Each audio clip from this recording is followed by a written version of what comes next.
Good evening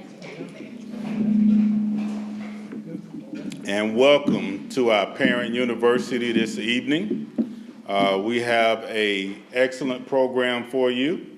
We have some wonderful panelists that's going to respond to several questions that's going to be asked of them. The great part of this is being recorded, so it will be aired on METV shortly, directly after the program, and I think you're going to find it pretty enlightening. Directly after the questions from the panel, we will open it up from the audience in case you have any questions directly for the panel as well. The concept of Parent University is where we bring this to you as the community. Instead of asking you to visit our schools or come on our campuses, we want to put parent universities in your community. This is our 7th one. We've been at the Boys and Girls Club of Manatee County. We've been at the 13th Avenue Dream Center. We've been at the Palmetto Youth Center. And we've been to the YMCA off of 59th Street. So we will move them around in order to provide an avenue for parents to submit questions, ask questions. We know it's not an easy task to be a parent, and we just want to make sure that we're providing a resource for you, and it can continue after today. So establish your contacts. Feel free to follow up directly with us. You're going to find that the information that we're going to provide you this evening is going to be really beneficial for you. My name is Omar Edwards. I'm the Associate Director of Strategic Planning Initiatives for the School District of Manatee County, and that was your occasion. At this time, I'll turn it over to our moderator, Ms. Tara Brown.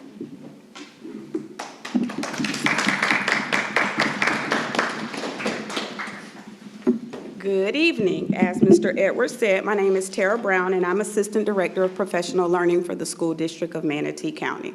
As Mr. Edwards stated, the purpose of Parent University is to provide an opportunity for us to share knowledge and information about the school district and how to best support your students. It's also a time for if you have lingering questions or anything that you want to know as it pertains to how you can better assist your students, whether it's your child, your grandchild, your friend's child, your cousin, your niece, your nephew. We're all a community, and so it takes everybody together to ensure that our students have the best chances for success in school. So I'm going to start by introducing our illustrious panel. First, we have Ms. LaVonna Gregory, who is a school counselor at Braden River Middle School. Next to her is Gendra Collins, the principal of Southeast High School. Next to her is Ms. Kimberlane Zenon, the principal of Braden River Middle School. And then we have, is it Lieutenant? All right. Lieutenant Mr. John Morrell with Manatee County Schools, Manatee County Sheriff's Office, right? Manatee County Sheriff's Office. And rounding up this panel is Bishop Dexter McDonald of the Community Outreach World Deliverance Center. All right. So the way that our panel will work tonight is that I will ask questions, and those that are applicable to each of our panel members, they'll just jump in and answer those questions. Once we've gone through the list of questions that I have, if you all have any questions, you'll be able to ask them at that time, okay? So our first question, what is the biggest factor that has helped you achieve success in life?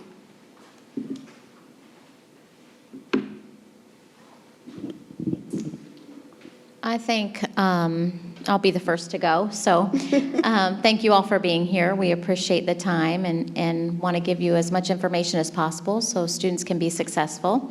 And the biggest factor for me that helped me achieve or continue to try to achieve success in life is never giving up. And so that is something that we teach our students, resiliency in light of whatever circumstances they may face. They learn that it's not a destination. We're on a journey, and we don't quit, no matter what. You learn from what's going on, and you continue to strive to do better. And I think that's one of the greatest factors for me.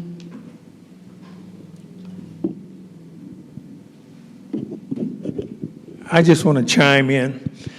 And again, we're glad to be here tonight. As I sit here, I was thinking about when I was a student at Florida A&M University in the School of Physical Therapy. And Dr. Beck was the dean of the School of Physical Therapy. And I had a friend of mine, actually he is the current president at the Florida A&M University. Had a friend, and she typed, and she could help me with my papers, what he said. So I took the paper to her, and I had written all kind of notes for her to look at and to make changes. She turned the paper back into me, and the one thing I did not do, I did not look to see whether she had done it correctly or not, but it had all the notes that I had written on the side typed into the paper. So Dean Beck called me in her office and had a conversation with me. And what I learned from that, whatever you do, do it to the best of your ability. You cannot half do things. And I was guilty of it. But from that time on, you better believe that all my papers were excellent. And so we ought to operate in excellency if you want to be the best you can be. Thank you. I would say the biggest factor for me was the support and guidance I received as a student. So that kind of contributes to my why as a principal. I want to give back and do the same thing for the students that are under my charge. And so I take personal ownership in teaching my teachers, guiding my teachers on being that person that can see what the students can't see in themselves right now. We can see it, we can see the potential, and so it is up to us as adults to make sure we let them know we believe in them. So for me, people believing in me led me to where I am, and now I put that right back into the students that are in my building. I believe in them, so that is, I think, the biggest contributor to me being a success. Thank you, everyone, for coming out tonight. One of the biggest factors for me is, I'll piggyback on what she just said, is having somebody to believe in me and to see the qualities and the things in myself that I didn't see. And it also took a village for me. It wasn't just a teacher, it was people in the community, and everybody kind of rallied around me to help me be the bigger person and the best person that I can be today. Thank you. Definitely takes a community. The next question, what are some daily habits or routines that you have used that have helped you achieve success? I'll pick back the mic on that one. Daily habits as far as taking care of myself, making sure I'm getting adequate amount of sleep. I teach my students that all the time, making sure that they're eating, making sure that their mental health is intact, having those persons or whoever in their lives to find a sounding board so that they can hear them talk about whatever it is that's bothering them. I think the biggest thing is also consistency. And I think it's important to check in with our students to make sure that they're okay. Sometimes they say, I'm good, and sometimes they're not good. Find like those just simple conversations to talk about. Tell me a little bit about your day. Tell me a little bit, like one good thing about your day. Tell me 2 bad things about your day. But I think having those open dialogues and conversations and providing a safe space for them to talk about how they feel is super important. So that is part of your daily routines. And I think it's important that kids are on time to school. I know we can't control busing, but the thing about it is making sure that, guess what? They're learning how to be accountable, getting up, being prepared for class. Those rituals will help them be successful in society. What I'm going to say about daily habit and routine for myself is to always acknowledge God in my prayer time and meditation time, to consult Him to give me direction for that day. I'm a motivator. You know, I'm going to try to make your day as bright as I possibly can. And one thing I'm not going to let you do is bring me down. Okay, I'm not going to let you bring me down. You could be having the worst day of your life, but I'm going to try to find some way to bring a smile to your face. And if I can do that, I have achieved that, to make your day feel like it's a successful day. Because it's not really, really that bad. If you can get up and you can move and you're breathing and your legs, that's going to be a great day. You can get through it. You know, we just came through 2 hurricanes. I have seen some of the worst faces on people, and all I was trying to do was brighten them up a little bit. Just to remind them, it's going to get better. You may not recover the things that you just lost, but you got life, you got health, and you got your strength. And as long as you got that, you can rebuild and go on. But we can do it together. We'll work together. Thank you. Okay. Next question. It's very important to build our students up to be leaders. So what qualities do you look for in a leader? And what do you consider your most outstanding leadership quality? I mean, I looked down the list and I already chose this one.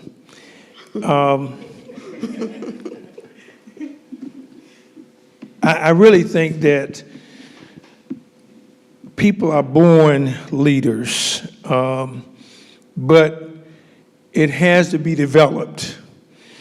And when I look for a leader, the first thing I look for is someone that's teachable, someone willing to learn. That's the first thing I look for. Secondly, I look for a person that's available. If you want to become a leader, you must make yourself available. And thirdly, if you want to be a leader, it requires work. And so I look for a person that's willing to work. You know, talk is cheap. But you must be, if you want to be a leader, you have to work at it. And lastly, when I think about and I look for someone to be a leader, I look for a person that's willing to make mistakes and learn from their mistakes that they may grow. Now, as far as the best quality that I have as a leader is I lead by example. I don't ask anyone to do anything I wouldn't do. At the church, I was out helping to cut down trees and saw trees in half and pick up limbs and put them out by the road. I've had a business and I've had up to 40 employees. And when people would come in and ask who's the owner, I never would say I was the owner. I would always say we work together. Because as a leader, you never look down on those that support you and work with you. And so never put yourself above others. Appreciate them, because the most important thing we have is people. Thank you.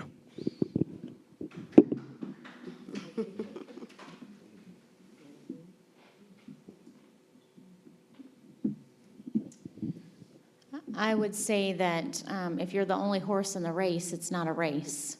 And so to be a leader, you've got to be able to empower other people and identify in other people what skills they have and motivate, empower, bring around you people that will work and will serve because I very much believe in servant leadership and doing exactly what the bishop said, getting down and making sure that you're working alongside everyone, because at the end of the day, it takes the whole team. And then what do I look for in an outstanding leadership quality? Is someone that can listen. If someone enjoys talking in front of people all the time, they may not be somebody that people want to listen to, because sometimes you just want to hear yourself speak.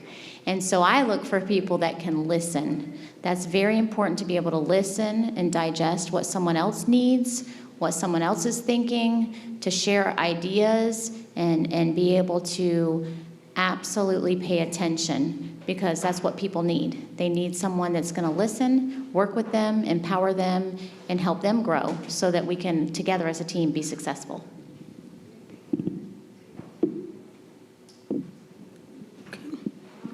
The next question, Ms. Zenon talked about how right now adults can see more in kids than they can see in themselves.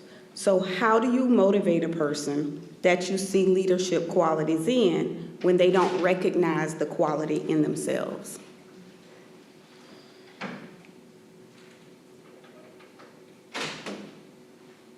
That was the question. That was the question.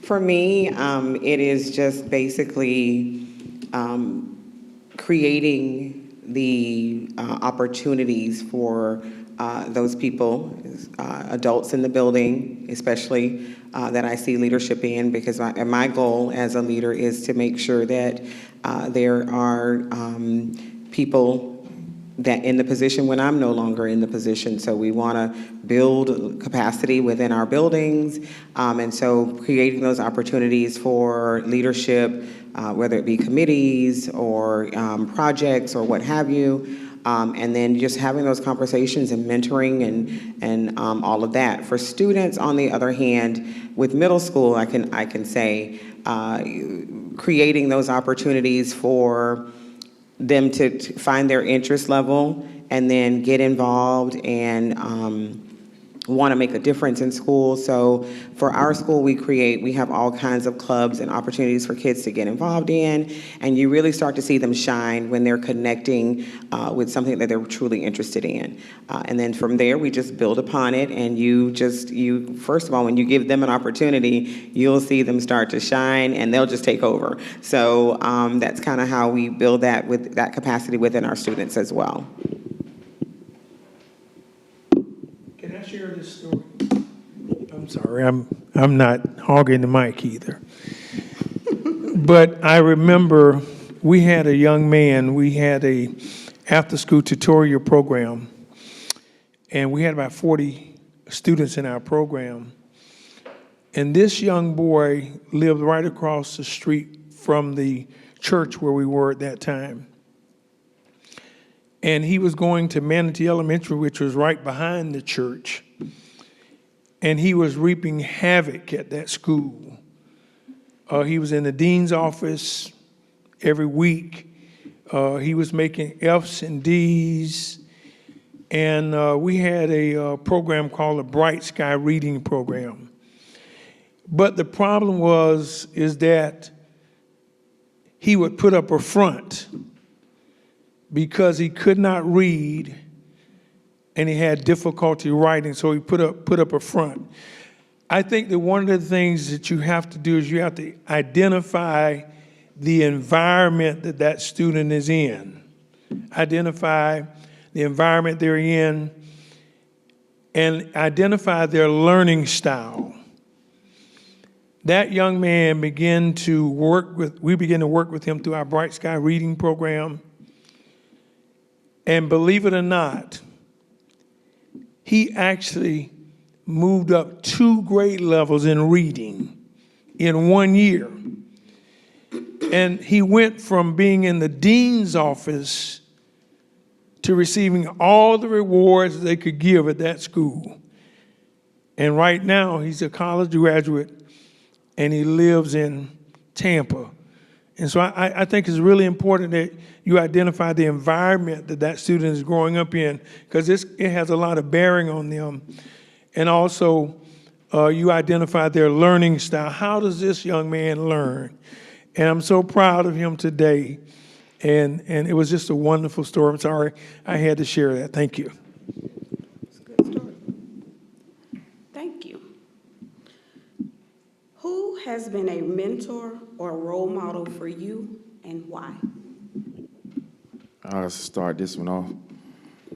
Without a shadow of a doubt, my mentor, my role models was my parents. I grew up in a small community called Robonia, just north of Palmetto. And my parents is old school, okay? No play. You going to school, and you're gonna do the best that you can do. You may not make all A's, but you're gonna bring some decent grades here, and you're gonna do your homework. You know, we're gonna have you prepared to get to school. Parents was disciplinarians. You know, you do something wrong, you know you got something coming. Okay, I ain't gonna tell you what came with that, but it wasn't nice. But we respected our parents. And today I really appreciate them for everything they done for me. I would not have worn a police uniform for 30 plus years if it wasn't from them. You know, they taught me right and what was wrong. I listened and I kept eyes on them. And they presented what parents should be. And I know there's a lot of kids out there, even who somebody might be viewing this, that, you know, they're from single parents, but I don't like to use that for an excuse, because you still can make it.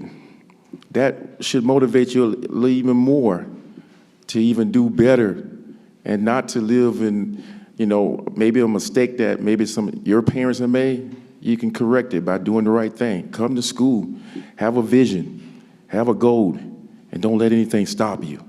Keep striving, keep pushing. And lo and behold, there's always somebody in your path will fill that role to give you that instruction or to tell you, okay, you're doing it right. Keep doing it right. Keep coming to school. You need help, tutoring you. When Bishop talked about a community, that's what it takes. We got to rally around our kids. We got to come together. When I see it, I don't want to jump ahead, but that's what I do. I mentor. Today I was with 5 young males at Rogers. 5. I don't just talk it. I go out there and we sit and I tell them, you can make it. You tell me your weakness. If I can't help you, we're going to find someone that will. Because I want you to succeed. I don't want you to be a statistic. The one that we don't like to hear. The one that says, you know, you're going to be locked up or you're going to be in the grave. I'm tired of that. Now I want you to be what God put you here to be. You got a purpose. Let's fulfill that purpose and let's change things. One of my mentors was my middle school teacher. I'm an avid reader, and she taught me that through reading, I can open my mind up to different opportunities and I can be anything that I could be. And to this day, she's still my mentor. She's been to my wedding, she's been to my multiple graduations, and she's still my mentor to this day. And I give her all the thanks for somebody believing in me besides my parents.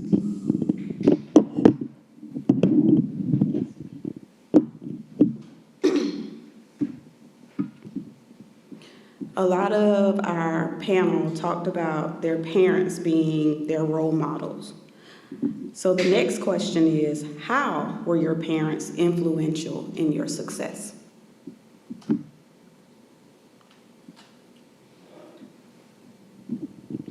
My mom, when my parents divorced, my mom was a single mom. But my mom said, we never lower our standards. You go to school, that's not an option not to go to school.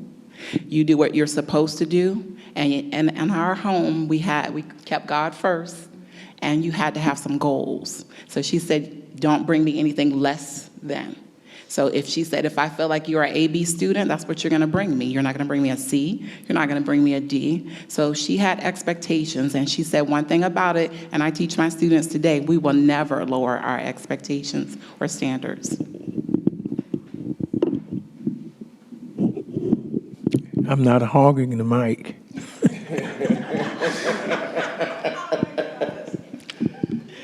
My mother raised 9 children, 7 boys and 2 girls. And for at least 10 years or so, she was a single parent. And I had 2 wonderful stepfathers. We were farmers. When we were off from school, we would go to work before the sun was up, and we worked till the sun was down. My mom taught us how to work. She taught us about business, transactions, selling produce, purchasing land. And my mom only had a 10th grade education. My mom was a missionary in this area, all over the state of Florida. She traveled and she taught people. But my mom taught us some very basic principles. The first principle she taught us was love the Lord. Then she taught us to love our family. You know, family can be tough to love, but love your family. And then she taught us the importance of an education. She taught us to get a good education, because if you want to come out from where you are, education is one of those tools that can bring you out. And then she taught us, whatever you do, be the best that you can be. I have a friend of mine, and you all probably know him, and maybe I shouldn't call his name, so I won't, but he's a doctor here locally, pain management doctor. And when he sees me, he says to me, Dexter McDonald, the world's greatest physical therapist. I didn't tell him to say it. So whatever you do, be the best that you can be. And that's what my mom taught us and my stepfathers. Thank you. For me, I think the general theme here is high expectations. So my parents had very, very high expectations. I'm the oldest of 3. They were experimenting on me. They were very, very strict. I couldn't do anything. But even though I was angry then about, seeing my friends going and doing all of this stuff and, just hanging out, I appreciate that sternness, that being strict, having high expectations. And in addition to that, they created opportunities for me. They were not college graduates. I am the first in my family to graduate from college. But they created those opportunities for me to have that pathway. And so they made connections with people that could take me, they got me into Upward Bound, which was a college preparatory program. They just made sure I had those opportunities along the way, and they kept they had a very tight, they had a very tight ship. So I couldn't do what other kids were doing. And they made me focus, stay focused on education. So I really appreciate them. They believed in me before I could even before I even knew to believe in myself. So I really appreciate the impact my parents had on my life. I better answer this one, or if my mom and dad watch this, I'll be in trouble. So I can't leave them out. I'm also a first-generation college kid, and my parents wanted me to be able to have the life that neither of them had. Both came from difficult family situations, and so they broke that cycle, and they created a wonderful family and I was able to go to college and finish my degree. Now, the difference is my mom and dad, even though they had different dreams for me, they wanted me to be a stay-at-home mom and raise children and like my family. And even though that was their dream for me, they still supported me continuing my education and having a career. And we got to learn together that you can have a career and be a mom and do both very successfully. And so they never pushed my dreams aside, even though they were different. They wanted to encourage me to go to college, but then once I had a family, I was to, make sure that my kids were taken care of and my husband was taken care of. But you can do all of that and have a career. And together, they watched that and they complimented me on that and they supported my goals and dreams, even though they weren't exactly the same. And so I was very appreciative to my mom for supporting that goal and being able to watch me fulfill that with a very different idea than what she had for motherhood and from her generation and what she was raised in. She still allowed me to have my own dreams. And so I was very grateful for that. I just want to say, I talked about my parents being my role models and how that had an effect on me as a parent. Been married to my wife for 41 years, and we have 3 kids, 2 boys and 1 girl. And the effect that they had on me is that when I watched them, and my parents, neither one graduated from high school. So their goals for all 7 of us, my siblings, is to graduate from high school. So they achieved that goal. They said that, funds were very low that they couldn't actually, send us off to college. But they achieved their goal as far as high school graduates. So that had an effect on me that now I want more for my kids. I said, they finish high school and they have a desire to go to college for higher education. I'm going to make that happen. I don't care how hard I have to work. I'm going to do that. So my kids, they know that the mom and I, we have a simple rule in the house. Whatever you start, you're going to finish it. You're going to finish it. And you can't just go halfway. You got to go all the way. Every one of my kids, I call them my 3 J's, because they all, first name starts with a J like mine. And that was something my wife did, because I was in love with Michael Jordan, and I was going to name my last son Michael Jordan. And my wife said, well, we'll name him Jordan Michael. I said, oh, yeah, that's all right. I got my 3 J's now, all 3 J's. So anytime you hear me talk anything, I'm going to bring up about the 3 J's. They're my kids. And I am so proud of them. They actually achieve above what I ever thought. One of the rules in my house, you are a student athlete. Believe it or not, you're going to get your work done before you go play anything. And they were athletic. They are very athletic. Because my son, he was playing football his senior year. He was taking Algebra 2. And he was failing Algebra 2. Coach came up to me after the game, and he thought I was going to have him, sit. But I had a chat with my son. I said, what do we have to do to make sure you have success in Algebra 2? And he broke it down to me. He said, I'm just going to do some extra work. I got a coach that's going to spend some extra time with me. So we had a plan.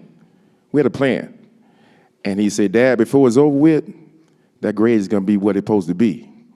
And he did it. But it was encouragement. It was showing love that I'm not going to pull you, but we're going to work on a plan, and we're going to work that plan. And when he showed me his report card at the end of the year, he made a B in that class when he was actually failing. So that's what we do. We stick with our child. Through those struggles, through those hard times, we don't give in, we don't give up. We find an alternative to make sure that we give them an opportunity to have success. And when you do that, see, that goes on with life too, because they're going to face some challenges. I'm not giving up on you. We're going to come up with a plan, and we're going to work our plan. Thank you.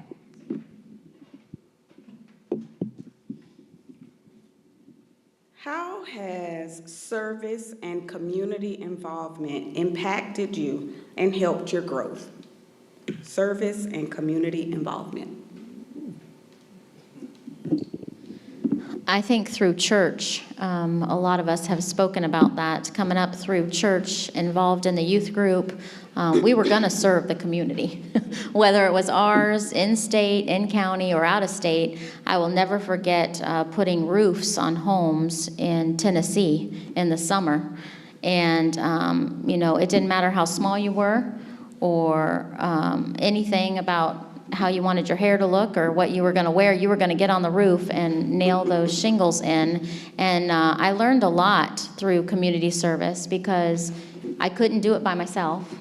I had to get along with others and make sure that I tapped into their skills, and I had to challenge myself and get up on that roof and wouldn't come off until the shingles were put on and that person had a roof, and then the reward coming down and seeing them have that completed roof on their home and how proud and happy they were that they had their place to live. And that was, being a part of community, serving, and being in a church for me was the most rewarding part of my life. And that's where I really learned that I am here to help others.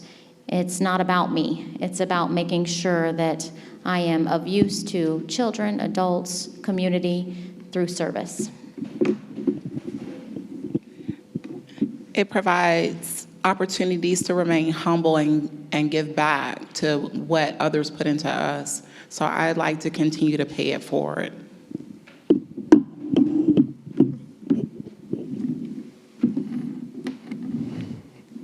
Service and community involvement. I think I get in trouble because I get hooked up with so much. My wife says, you ain't getting on no more committees. You're not doing anything else. And next thing I know, I'm raising my hand to do something else.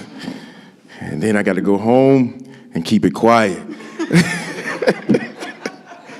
When I look at my list, I was writing them down. I'm a part with Bishop and Mr. Edwards, Brothers to Brothers, Bridging the Gap, Ministers of Justice, Take Stock in Children, Big Brothers, Big Sisters.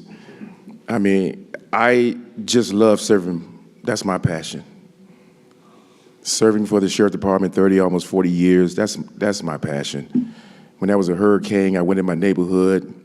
What we gonna tape? I can't say that. I finna say it. I was out there cleaning. I was in people's house and water. You can't just stand there. You got to help push some water out of their house. And that's what I was doing. Helping them take stuff out that, probably been in their house for a long period of time. Just trying to help them through a bad situation. I just look at my hands sometimes. I say, what else do you did everything else. What else can you do? And I'll find something else to do. If it's something involved, helping the community or helping someone, that's what I'm about.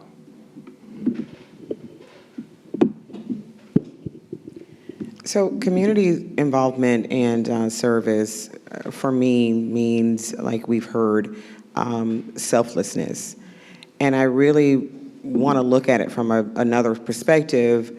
Yes, I've learned selflessness. Yes, I've learned to give back. Yes, I have learned to help others, and it keeps you in a position where you see the brighter side. But for me, looking at it from a school perspective, community involvement is crucial. We really reach out, Lieutenant Morrell, for mentors. I know you. Raise your hand.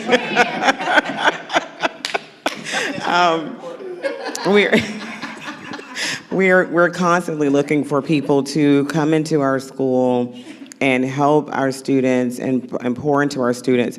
We're a school of 800 plus kids, and we can't possibly reach every single child that needs the help.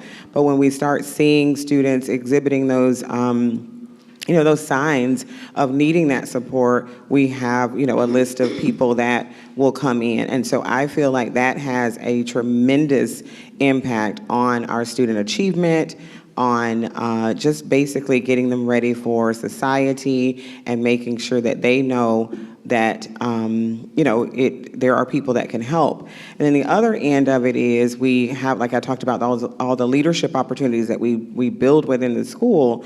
I think it's really crucial for students to be involved, and so they learn that selflessness. Right now, we're seeing a selfish society being created, and so the more we can get kids involved, the more they give back, the more they learn to help others, the better they will be in the future. So that's kind of the perspective. I have 3 perspectives that I have on community involvement and service. What is the greatest obstacle that impacts learning at your school?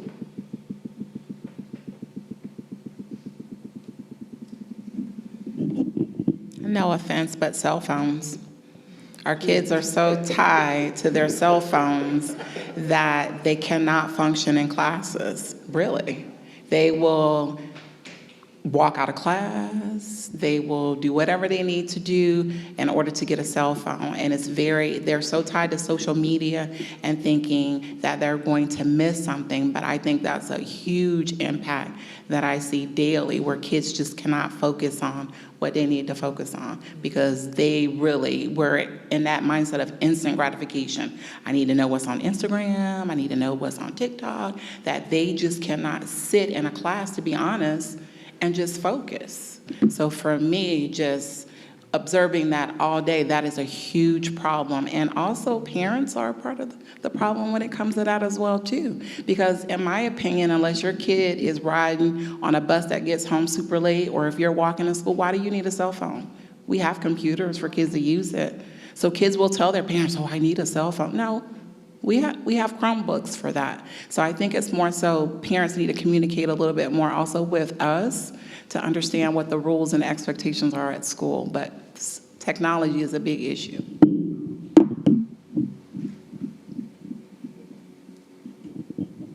I'd say at the high school level, for us, a Title I school is the greatest obstacle would be resources, making sure that my students have all the resources they need to be successful.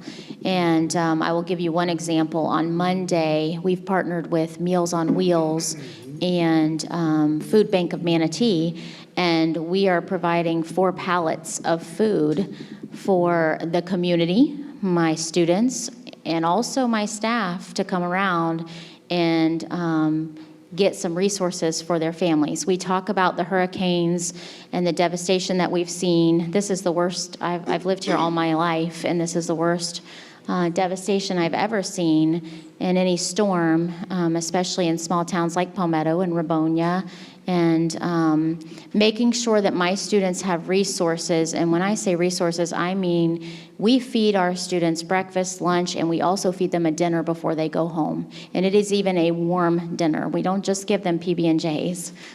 They get to have a warm dinner that they can take with them. They can choose a PB&J, of course, which is the favorite. But I will tell you that we also serve the warm food as well.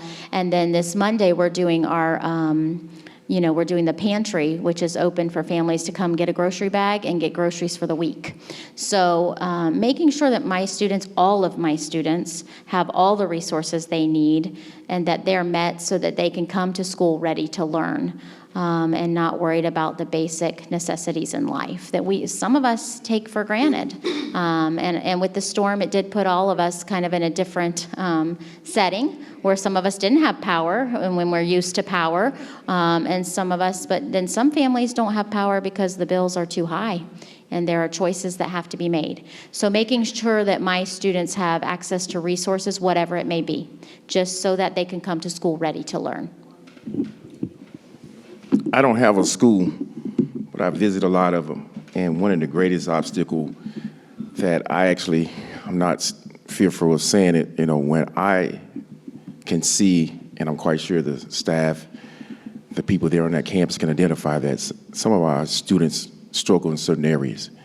And I heard the word resources. There is no resources. If it's some, but not enough. We need smaller groups. I mentor males, and some of them are 2 grade levels behind. So how can they have success? Eventually, Bishop said it, they act out. And when they act out, they're doing it for a reason. So that, when they get called on to read, they can't do it. So the next step is to get removed from the class, even if it's by referral. And I have a true story that backs that up. I'm a resource officer at Southeast for about 14 years. Kid graduated. He came back one day. I want to see Officer Morrell. And I'm like, you graduated. You just coming by to say hello? And he kept chit-chatting, but he had a piece of paper in his hand. And I never, okay, what can I do to help you? He said, Officer Morrell, I'm trying to get a job as a custodian. I can't even read the application. That tore me apart. Tore me apart. Well, we sat down and we did his application. He actually got the job. But that stayed with me for a long time. That when we identify something, we need to have something in place to help them. We really do.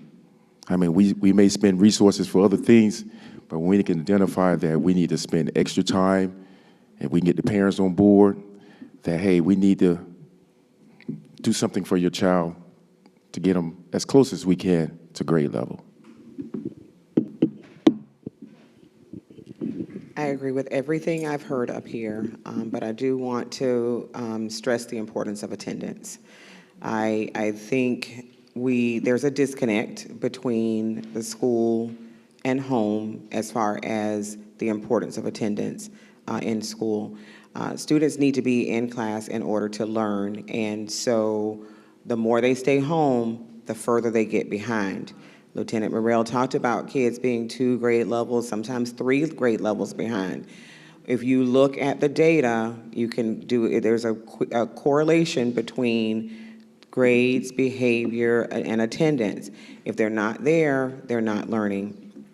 So it's really important for us to get the message out that students need to be in school no matter what. If they're not in school, then it needs to become very important that when they do return, the makeup work, they need to get their makeup work and they need to, catch up. Kids get further and further behind, like I said, the more days that they miss. So we want to make sure that students know the importance of coming to school. So we try very hard to do rewards. And I hate that we've gone through the hurricanes. We've had several things at our school that have kind of disrupted instruction. And it's not even fair for me to do an attendance award for the month of September or the month of October because we've just been through so much. But the kids really respond to that. But we also need the parents on board to know that they need to be in school.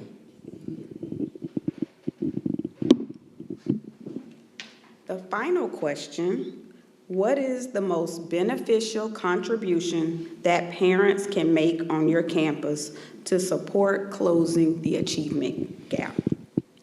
I'm not hogging the mic, They turned it off. but I looked at this question, and I know what the question asked. But the biggest thing we can do for our children is to help them at home. You cannot send your child to school for the teacher and the staff to do all the work. I raised many children, and my 4, and I'm now raising, hopefully for a short period of time, a 4-year-old and a 20-month-old. And what we do at home is going to impact how they perform in school. My 4-year-old, she's already forming sentences. She's already learning how to read. My 20-month-old already identifies some of the alphabets and the different animals or whatever that goes with it. I think preparation with our children at home is vitally important. I looked at a couple other words on here, and that is, and 2 of them actually, because Officer Morrell talks about all the time, attendance. But the other one is discipline. It's really, really important that you discipline your child at home. So when they go to school, they realize that the teacher's in charge and they are not in charge. I'm going to say this and I'm going to put the mic down. There was a young boy that was a member of our church, and he was at Southeast High School. I saw him at Community High School. Omar and I, we went out to play a basketball game. And I asked him, I said, son, what are you doing at Community High School? Because it was a school for troubled youth. And he said, I got in some trouble at Southeast. So I went to his mother and I said, listen, straighten your son out. Don't try to straighten the school out and let him get back into the public school system. She never did it. That young boy shot and killed a man. And while he was in prison, attempted to have someone to kill his wife so she wouldn't testify. He's sitting in prison now with double life sentences. So discipline your child at home. Your child should never go to school and think that they could run the school. I've seen little children 4 years old and 5 years old, and my little 20-month-old, I can look at her a certain way and say, you better sit down. 20 months. And she sits down. She goes to cry. Dry it up. Please discipline your children now while you have a chance. Because when they get to be 16, 17, 18 years old, it may be too late. Thank you.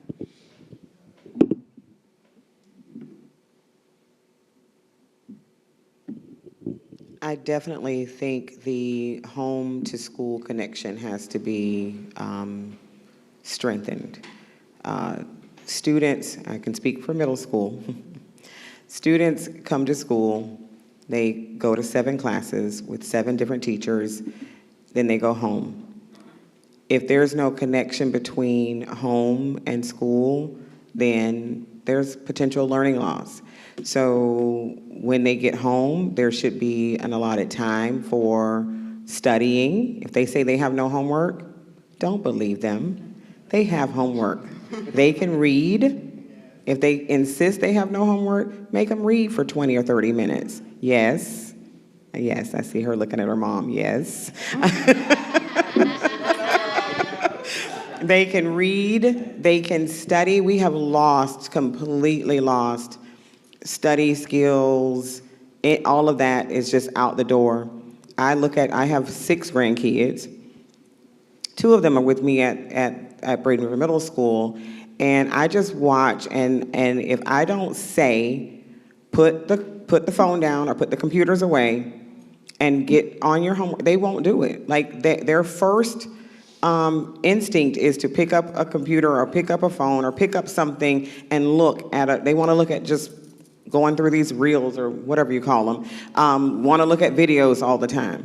But know that you can't do that. Now, what did you learn in school? Go ahead and study that. Look at your notes. Do something. And then I may give you some time to, look at a video or play a game or whatever it is that you want to do.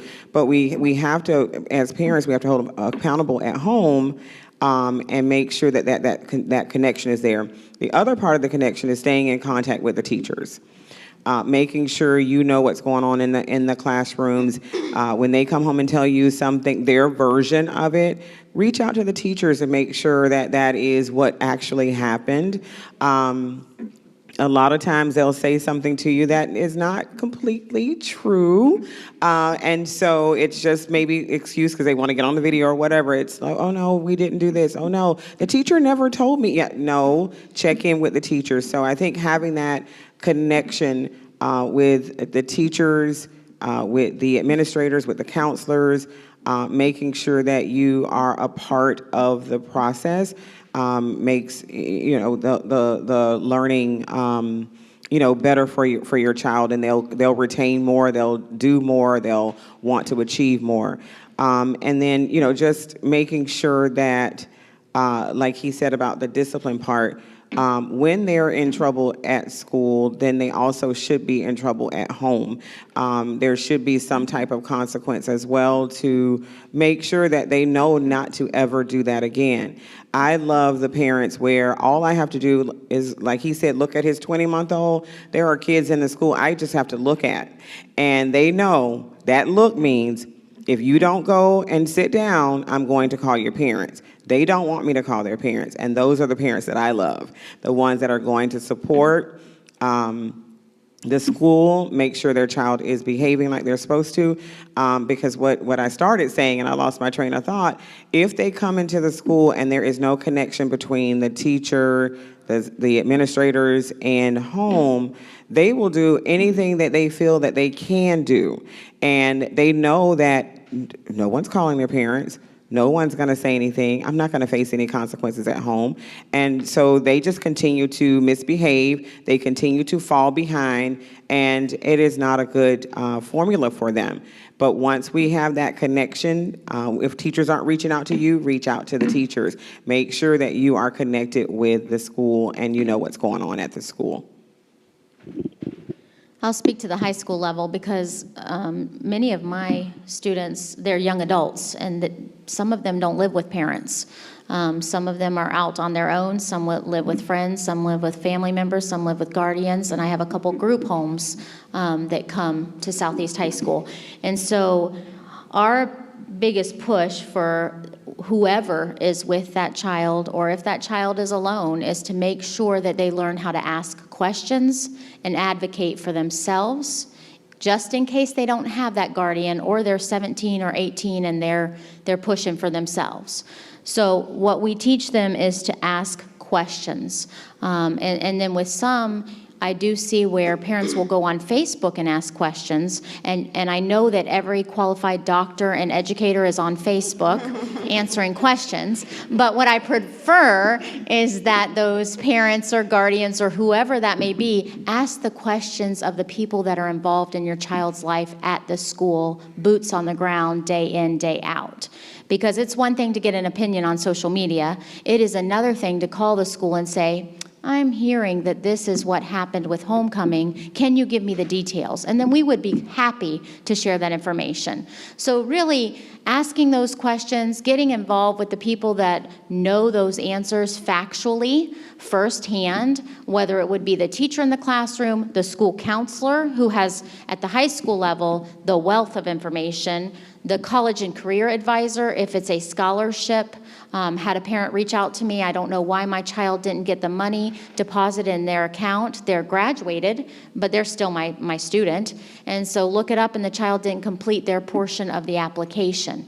So making sure that we get those questions asked, they go to the right person, you contact the school directly so that we can get the resources and the help and the answers in a real timely fashion, and it's the truth. So really working with the school hand in hand and being willing to ask questions and get those answers, and dial us up, 741-3366. Somebody will answer in a language that you speak. We all have tablets now that speak any language that comes our way, and we will find the help and the answers for families and parents and guardians, or if it's the student themselves, really advocating and asking questions. I guess in closing, me being a school counselor, we're here to support you guys. We're a wealth of information, trying to connect you to the resources that are available. But all you have to do is reach out and ask us, because it takes all of us as a team to work together in order for your students to be successful. Let me say this in short. I'm not like the bishop, talking about hogging the mic. But I've been with Mr. Edwards on every one of those tours that he said we've been to. My message would not change. If we're going to close this gap on these lists of things, attendance, and all the things that we talked about tonight, we need a community effort. I'm talking, I'm representing the sheriff department, and I'm proud of it. It takes every community, church community, your faith base. We need all of them to come together, identify what our problem is in Manatee County, and we're going to support our school system. I'm proud to be a part of Parent University. When we start the rotation all over, he gives me the date, stick it on my calendar. I'm ready to go. I want to see a change. I want that gap to close up just a little bit more. And then we got some great kids. We want to celebrate them. We got some great parents. We want to pick their brains. What are you doing that we can help some other parent by coming together, our whole community? And I believe that Manatee County could be a pilot program for other counties. What are you doing in Manatee County? We sticking together. We bringing the whole community of Manatee County together for the success of our kids. And that's how it's going to work. We're not talking negative. We're identifying, we're putting it on the table, and we're going to address it. If we got a problem with attendance, we're going to address it. Parents may not like the way it's coming out, but we're going to address it. I was going to use some of this airtime because I was hoping that if it's broadcasted, see, I had a plan how to get these attendance up. If somebody can get me some shoes, some tennis shoes, I know how to bring it up. You put them kids in some new tennis shoes that they don't have to buy, oh, they're going to come to school. They will be to school. Mr. Murray, look at the camera and do your pitch for your shoes. Right there. I need some shoes. Nike, Under Armour, any of y'all listening, please, I need them. And next time we have this, we'll get the numbers to show you that it will drop. That was the last of the prepared questions that we had for the panel. Does anyone on the floor have any questions?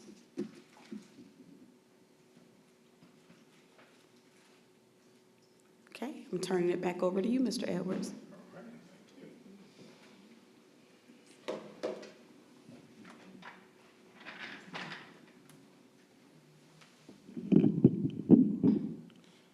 I truly believe with all my heart that the way that we're going to turn around our parent involvement is through these parent universities.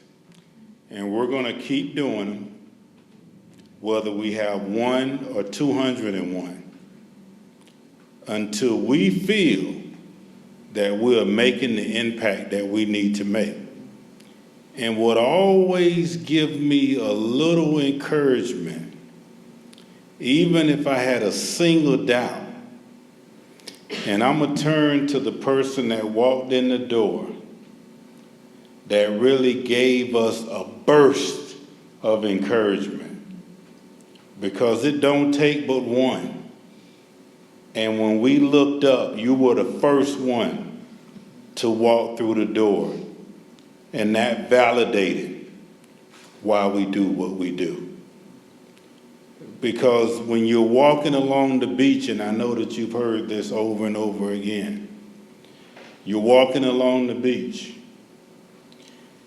and you have miles of shore, and you take your time and you're just picking up one shell at a time and you're throwing it back.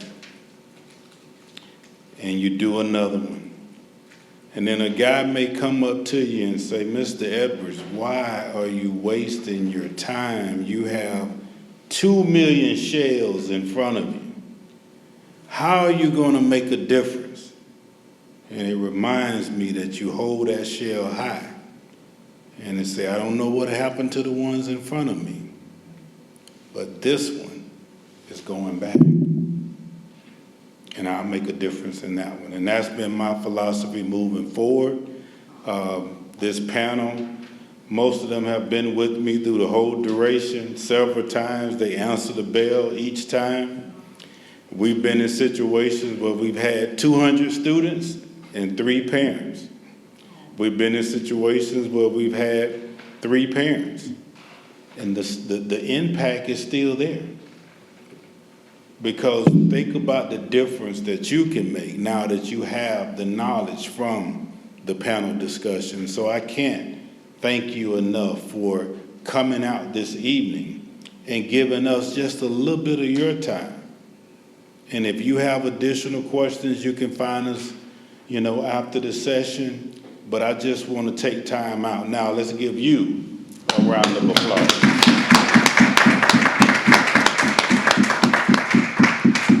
And before I call Bishop Dexter McDonald up to close us out, I just will say again, thank you to my panel who responds every time because they know the difference that we can truly make. Mr. McDonald.